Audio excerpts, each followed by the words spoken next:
south of Iceland, a little after 9 in the evening, the 20th of September, 1943. If you were standing on the fantail of the Canadian destroyer Sank, watching the grey Atlantic peel away behind the screws, the last thing you would have trusted was the water directly under your own stern. That water was the safe place. It had always been the safe place. A torpedo came at your beam. It came from the side. A good helmsman turned the ship to comb the track and let it pass. But the weapon running towards Sank that night was not aimed at her beam. It was listening for the churn of her propellers, and it was steering itself toward the loudest thing in the ocean, which was the sound of the ship trying to get away. That weapon was the Type 5 acoustic torpedo. The Allies called it the Gnat, short for German Navy acoustic torpedo, and for a few weeks in the autumn of 1943, it turned every escort's own engines into a beacon that guided its own death. Sank took 2 of them near her propellers. She went down in minutes. The answer that broke the Gnat was not a faster ship, and it was not a bigger gun. It was a bundle of steel pipes on a length of cable, dragged behind the ship, rattling louder than the propellers themselves. The British called it Foxer. The United States Navy stamped its own version and called it FXR. This is the story of how a cheap-towed noisemaker beat a homing torpedo, and how the American escorts that streamed it crossed the Atlantic while the Gnat chased empty water astern. The panic began with the weapon. To understand the answer, you first have to see how badly the Germans were winning. For most of the war, a torpedo was a straight-running thing. It was set on a course and a depth, fired at a point ahead of the target, and after that, it went where it was pointed and nowhere else. If the aim was off, the shot was wasted. The Type 5 threw that whole idea away. Inside its nose sat 2 hydrophones, underwater microphones, one listening to the left and one to the right. It compared what each one heard and swung its own rudder toward the louder side. What it was tuned to hear was very specific. It was tuned to the high-pitched whine that a ship's propellers make when they spin fast enough to boil the water around the blades, a hiss that engineers call cavitation, centered on a pitch of about 24,500 cycles a second. They chose that pitch on purpose. It was the exact note an escort's screws put out at the speed an escort ran when it was hunting, somewhere between 11 and 21 miles an hour. Read that again in plain terms. The Germans had built a torpedo that ignored the fat, slow merchant ships and went hunting for the warships guarding them. The faster an escort ran, the louder it sang. The louder it sang, the harder the torpedo locked on. A destroyer captain's first instinct in a submarine attack was to work up speed and go after the contact. The Type 5 was designed to punish exactly that instinct. Even a bad shot tended to correct itself and detonate under the target's stern, right on the propellers and the rudder, the part of a warship you can least afford to lose. This was the second try, and the refinement showed. The Germans had already put an earlier acoustic torpedo to sea in the spring of 1943, the Type 4, which they called the Falcon. A handful of boats carried it on patrol beginning in March. Only a few were ever made. It was slow and fussy. It never frightened anyone. The engineers learned from it, tuned the ears more sharply to the sound an escort actually made, and by August they had replaced it entirely with the Type 5. The weapon that reached the fleet that autumn was a working tool. It was built on the lessons of one that had not worked. The Gnat ran at about 28 miles an hour, modest on purpose and slower than a straight-running torpedo, slow enough that a sharp-eyed ship at full speed could sometimes outrun it in a straight line. Carried a warhead of roughly 600 pounds, and it reached out to something over 3 miles. It ran straight for the first quarter mile after launch, its ears switched off so it could not turn around and home on the submarine that fired it. Then the hydrophones woke up and it began to listen. The German crews had a hard-won respect for their own weapon. After 2 boats were lost in circumstances that looked a great deal like a torpedo curving back onto its parent, the command in France issued a standing order. Fire the Gnat, then dive to 200 feet and stop the engines. Go silent and let the thing hunt someone else. To understand why the Germans put so much hope in this one weapon, you have to know where they were standing when they fired it. 4 months earlier, in May of 1943, the submarine arm had been beaten off the North Atlantic convoy routes outright. Radar, long-range aircraft, and better-trained escort groups had cost them so many boats in a single month that the admiral in command pulled the wolf packs out of the main shipping lanes altogether. The Type 5 was the weapon he was counting on to go back in. His plan for the return was blunt. When the packs found a convoy, they were to fire the acoustic torpedoes at the escorts first, break the ring of warships around the merchant ships, and then work the freighters at leisure, the whole comeback resting on a torpedo that hunted escorts. The first mass use came against 2 convoys crossing together, coded OONS-18 and OON-202 in the 3rd week of September 1943. A wolf pack of 19 submarines closed on them south of Iceland. The frigate Lagan was among the first Allied warships struck by an acoustic torpedo. It blew a piece off her stern and left her crippled but afloat, and the men who limped her home carried back the first hard proof that something new was loose in the Atlantic. Then came the 20th of September and the sank. The submarine U-305 put 2 gnats into her, both aft, both near the propellers. She sank fast.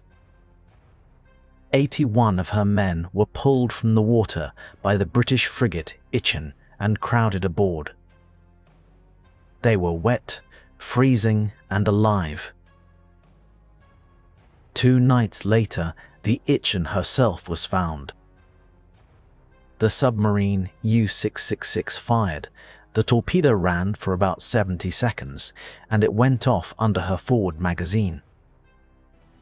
The frigate blew apart and was gone from the surface in something close to 40 seconds, so fast that the other ships in the convoy did not understand what had happened.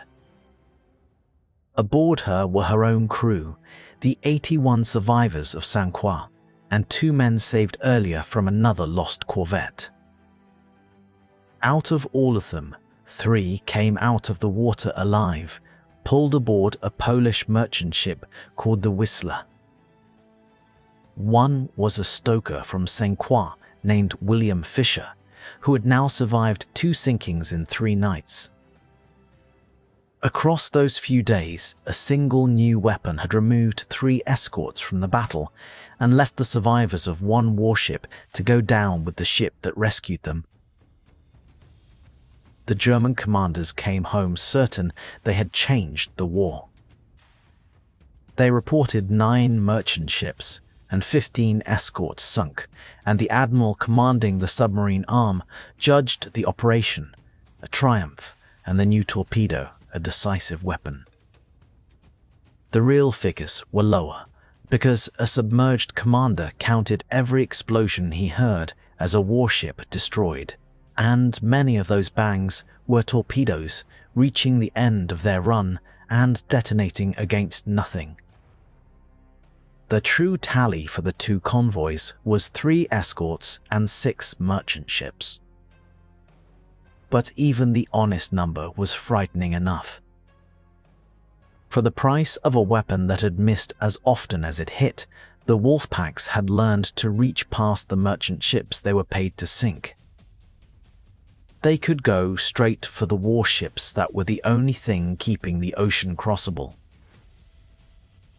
To see why 3 lost escorts in 3 nights frightened the Allies more than the raw number suggests, you have to understand what an escort was. It was the shield. A convoy of 40 merchant ships had no real defense of its own beyond a few guns on the freighters.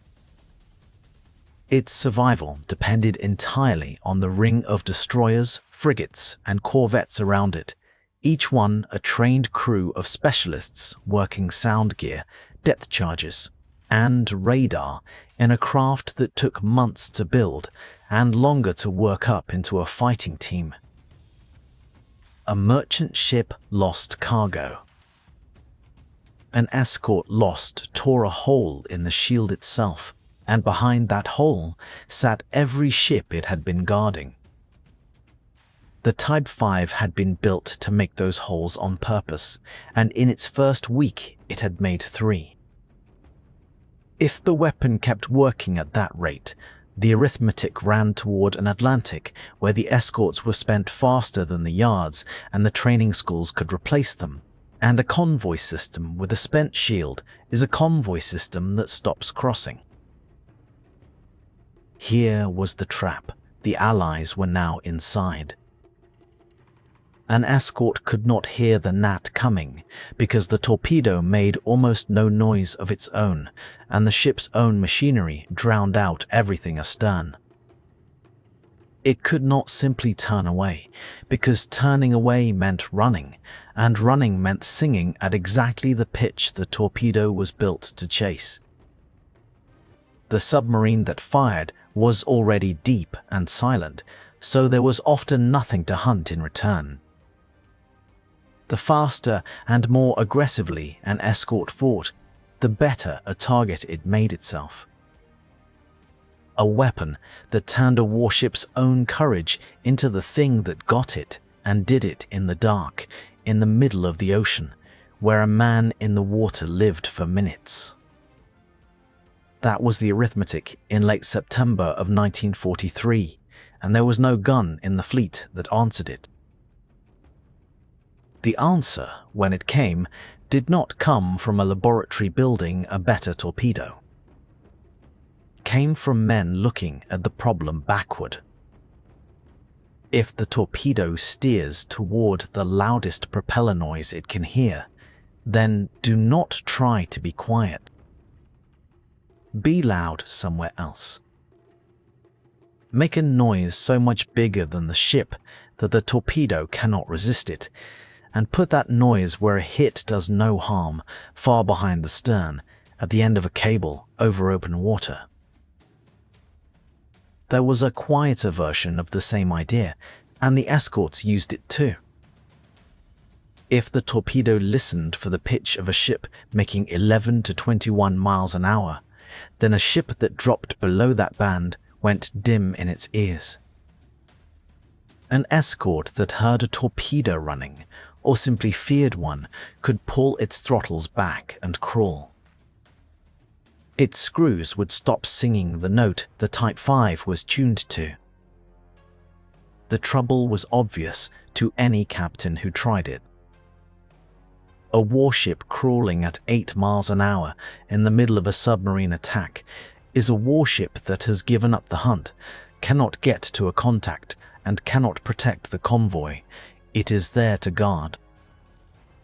Slowing down saved the ship and surrendered the fight. It was a real counter, and it was never the main one. The main one made noise instead of swallowing it. The pieces were already lying around. Navies had been dragging noise-making gear behind ships for years to set off magnetic and acoustic mines, and the same idea was bent to a new job in a matter of days. When the reports from the September convoys reached the Canadian Navy, its researchers moved with a speed that wartime rarely allowed. On the 21st of September, one day after Sank went down, they began experimental work on a pipe noisemaker meant to pull a gnat off a ship and make it detonate in empty water. Sea trials followed the very next day. Within days, 400 sets of what they called Canadian anti-acoustic torpedo gear were going out to the fleet. The British had their own version and gave it the cover name Foxer. The United States Navy took the same principle, built its own hardware, and by the end of that same September had FXR gear going aboard every escort crossing the Atlantic under the American flag. The device itself was almost insultingly simple. Behind the ship, on a couple of 100 yards of tow cable, ran 1 or 2 frames of steel bars and pipes. As the water dragged them, the bars clattered and hammered against each other and threw out a wall of cavitation noise far louder than the ship's own propellers.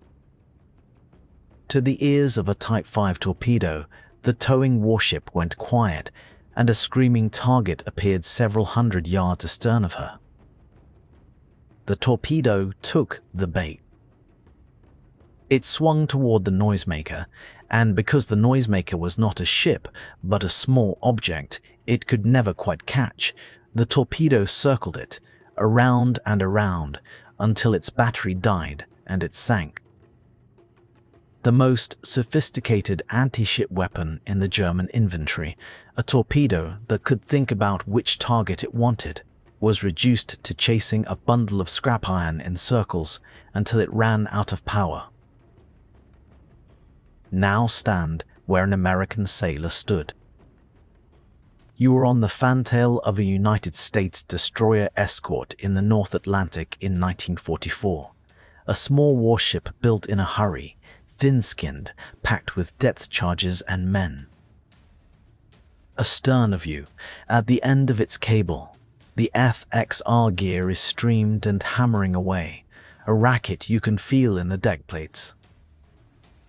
A submarine somewhere off the convoy fires a gnat at the loudest ship it can hear, which is you. The torpedo comes up out of the dark, its 2 ears comparing left and right, and it does exactly what it was built to do. It steers toward the loudest propeller noise in the water. Only the loudest propeller noise in the water is not your propellers. It is a heap of clattering pipes 200 yards behind your stern, and that is where the torpedo goes. It detonates there, a column of water thrown up well clear of the ship, while your screws keep turning and your ship keeps going. The weapon that had taken 3 escorts in 3 nights, the autumn before now, spent itself on a decoy, and you sailed on. The cruelest part for the Germans was that they believed their own reports. The September battle convinced the command that the escorts could be brushed aside on demand, so the packs kept returning to the convoy lanes through the autumn and kept firing the Type 5, expecting the results of that first week. 3 of the 19 boats in that opening fight had already been lost, a price the command judged well worth paying for the escorts it thought it had removed. What the packs met from the end of that same month onward was the Noisemaker, streamed and clattering on every escort that mattered. The record shows how completely the balance shifted. Across the whole campaign, the Germans fired something like 700 Type 5 torpedoes. They produced roughly 77 hits on ships across the whole campaign. Set against the terror of those first September nights, that was a collapse. And the sharpest proof is in a single comparison. 32 Allied escorts were hit by acoustic torpedoes over the course of the war. Of those 32, only 7 were streaming a decoy at the moment they were struck. The gear worked so well that being hit almost meant the Noisemaker had not been running. The weapon had not gotten weaker. The ships had simply learned to lie to it. The cost of getting caught without the gear streamed stayed real, and the American escorts learned it the hard way.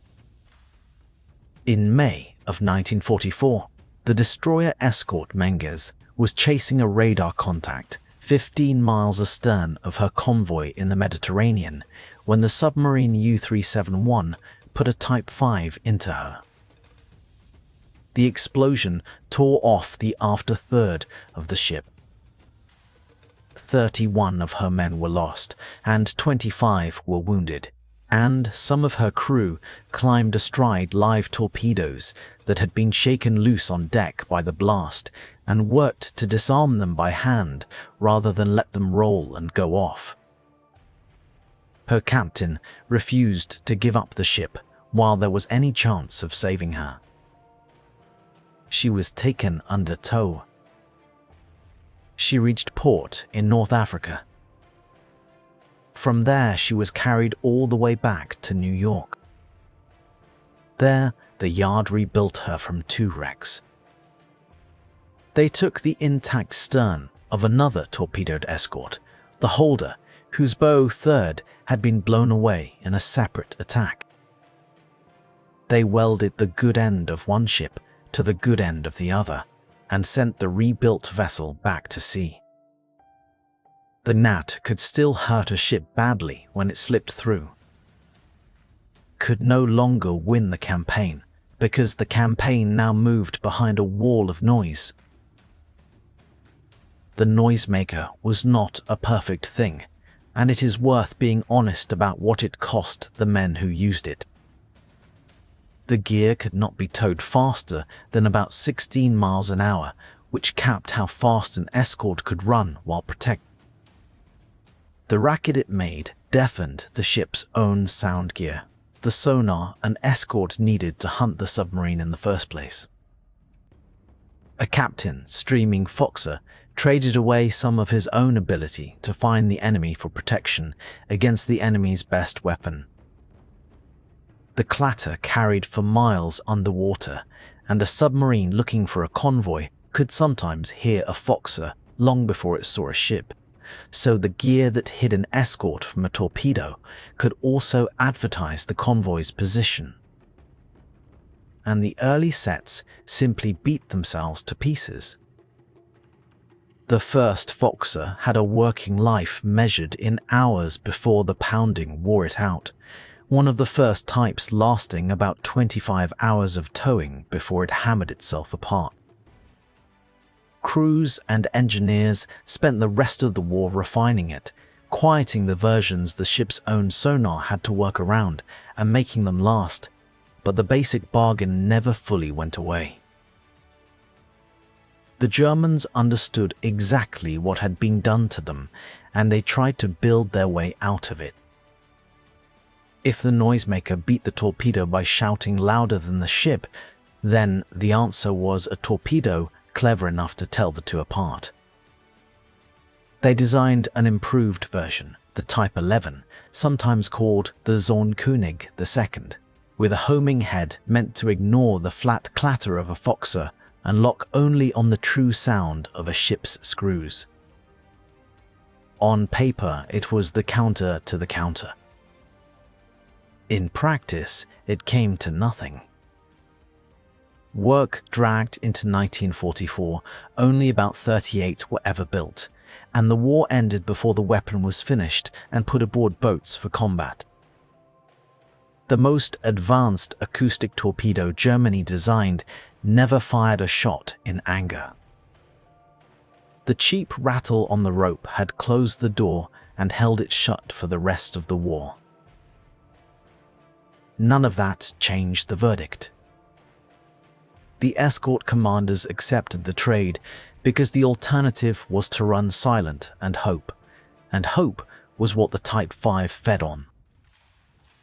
Streamed gear circling a torpedo in the dark was worth a little deafness and a little noise every night, because it turned the most feared anti-ship weapon of 1943 into a torpedo that mostly detonated against scrap iron. By 1944, the American way of fighting the submarine had changed shape, and the Noisemaker was part of what made it possible. The United States Navy had stopped waiting for the wolf packs to come to the convoys. It began sending small aircraft carriers, escort carriers, out into the mid-Atlantic at the head of their own hunting groups. Each was a handful of destroyer escorts screening a flat top whose aircraft ranged out to find the boats. These groups went looking for trouble in the same grey water where the Type 5 had done its worst the autumn before. The screening escorts pressed in hard on every contact, and pressing in hard meant running at the exact speeds the acoustic torpedo was tuned to hear. They could do it because the foxer was streaming astern the whole time, a standing insurance policy dragged across the ocean at the end of a cable. A submarine that turned and fired an acoustic torpedo at one of those aggressive little escorts was firing at a ship that had already handed the weapon a louder, safer thing to chase. The men who crewed those groups did their work behind that curtain of sound. The Type 5 was still out there, still loaded in submarine tubes, still fired hundreds of times, but it had stopped deciding the battle. Think back to the water under St. Croix's stern, the water that used to be the safe place and for one autumn became the most dangerous stretch of ocean a warship could carry with her wherever she went. The Germans had found a way to turn a ship's own propellers into a homing beacon. The answer was not to make the ship quieter or faster or better armed. It was to give the torpedo something louder and dumber to chase, a rattling frame of pipes dragged behind on a rope, and to let the clever weapon spend itself circling a target it could never sink. A homing torpedo that could pick its victim, beaten by a bundle of scrap iron that could not do anything at all except make noise. By the middle of 1944, the American escorts streamed it as a matter of routine, and the Gnat, for all its cleverness, chased empty water while the convoys got through. If you served aboard a destroyer escort or a frigate that streamed Foxer, or if you have ever seen the gear itself, tell me about it in the comments. There are men watching who towed that rattle across the Atlantic and never talk about it. And tell me which weapon pairing you want next. The German pressure mine and the wooden-hulled ship that cleared it. The snorkel that hid the submarine and the airborne radar that found it anyway. Say the word, and we will follow the answer the whole way through.